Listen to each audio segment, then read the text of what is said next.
cápsula o membrana sinovial, tales como discos articulares, habitualmente compuestos de fibrocartílago, almohadillas grasas y tendones.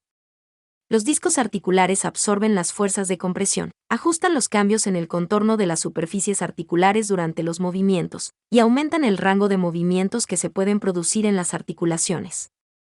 Las almohadillas grasas suelen encontrarse entre la membrana sinovial y la cápsula, y entran y salen de estas zonas a medida que el contorno articular cambia durante el movimiento. Las áreas redundantes de membrana sinovial y de membrana fibrosa permiten mayor movilidad en las articulaciones. Descripciones de las articulaciones sinoviales en función de la forma y el movimiento. Las articulaciones sinoviales se describen en virtud de su forma y movimiento así. Según la forma de sus superficies articulares, las articulaciones sinoviales son planas o artrodias, gínglimos o trocleares, en pivote o trocoides, bicondíleas, dos grupos de puntos de contacto, condíleas o elipsoides, en silla de montar y esferoides o en artrosis. Según su movimiento, las articulaciones sinoviales son uniaxiales, movimiento en un eje, biaxiales, movimiento en dos ejes, y multiaxiales, movimiento en tres ejes. Las articulaciones trocleares son uniaxiales, mientras que las esferoides son multiaxiales. Tipos específicos de articulaciones sinoviales. Articulaciones planas, que permiten movimientos de deslizamiento cuando un hueso se desplaza sobre la superficie de otro, por ejemplo, en la articulación acromioclavicular. Articulaciones trocleares, que permiten el desplazamiento en torno a un eje transversal a la articulación. Regulan movimientos de flexión y extensión, por ejemplo, de la articulación del codo húmero-ulnar. Articulaciones en pivote, que permiten el movimiento en torno a un eje que atraviesa en sentido longitudinal la diáfisis del hueso, regula la rotación, por ejemplo, en la articulación atlantoaxial. Articulaciones bicondíleas, que permiten principalmente el movimiento en torno a un eje, con rotación limitada en torno a un segundo eje, formadas por dos cóndilos convexos que se articulan con superficies cóncavas o planas, por ejemplo, en la rodilla. Articulaciones condíleas, elipsoides, que permiten el movimiento en torno a dos ejes, que se hallan en ángulo recto uno respecto del otro, regulan movimientos de flexión, extensión, abducción y circunducción, por ejemplo, en la articulación de la muñeca.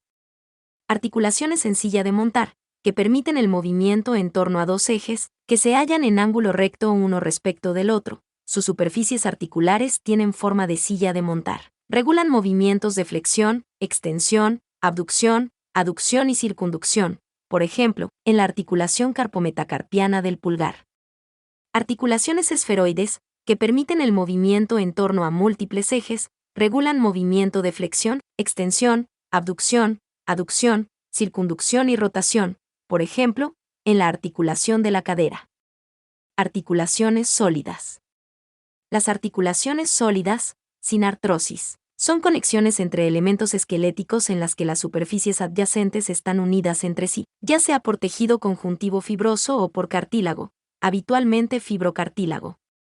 Los movimientos en estas articulaciones son más restringidos que en las articulaciones sinoviales. Las sindesmosis son articulaciones en las que dos huesos adyacentes están unidos por un ligamento.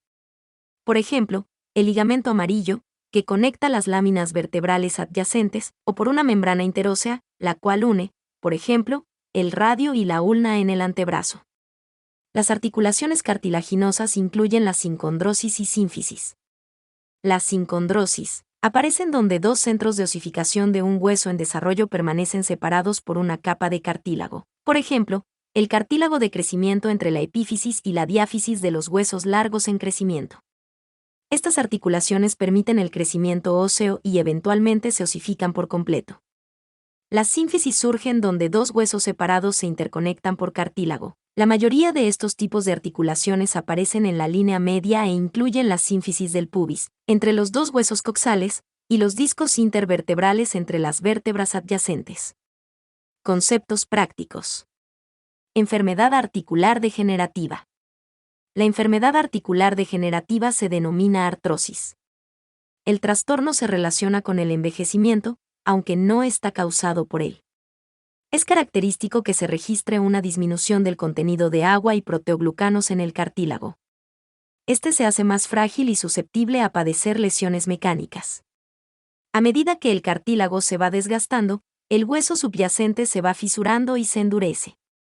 El líquido sinovial queda en ocasiones introducido de manera forzada en pequeñas grietas, que aparecen en la superficie ósea, lo que da lugar a la formación de grandes quistes. Además, se forman nódulos óseos yusta-articulares reactivos, osteofitos.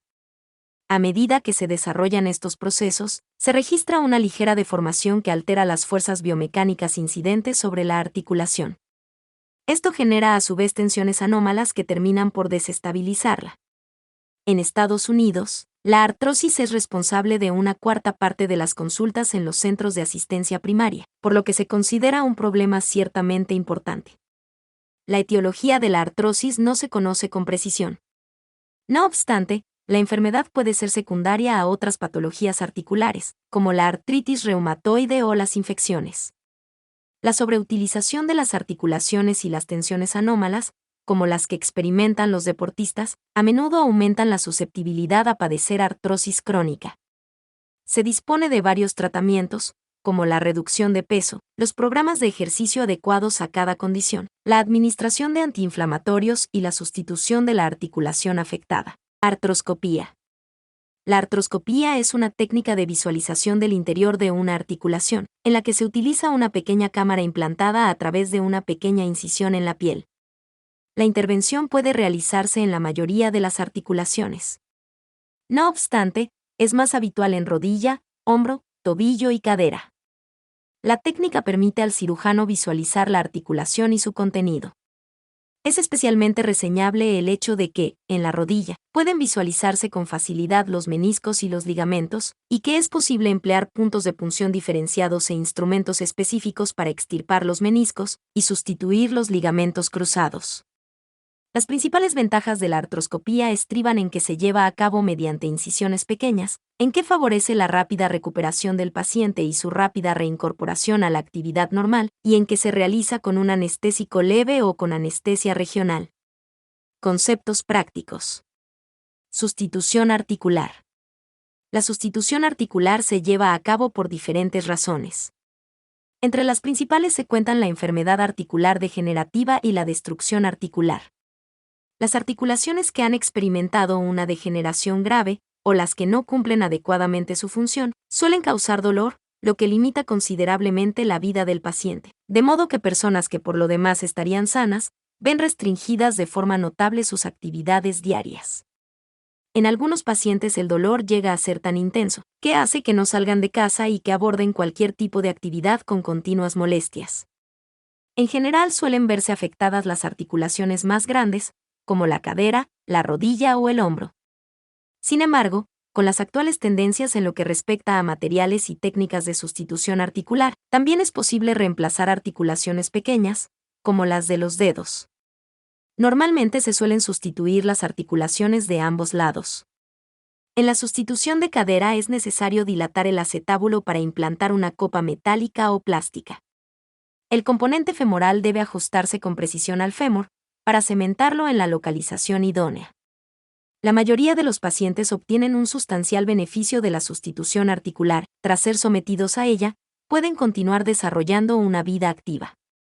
En una minoría de pacientes, tras el implante de la prótesis, puede desarrollarse una vasculitis linfocítica aséptica, ALVAL, posiblemente causada por una respuesta de hipersensibilidad a la liberación de iones metálicos en los tejidos adyacentes.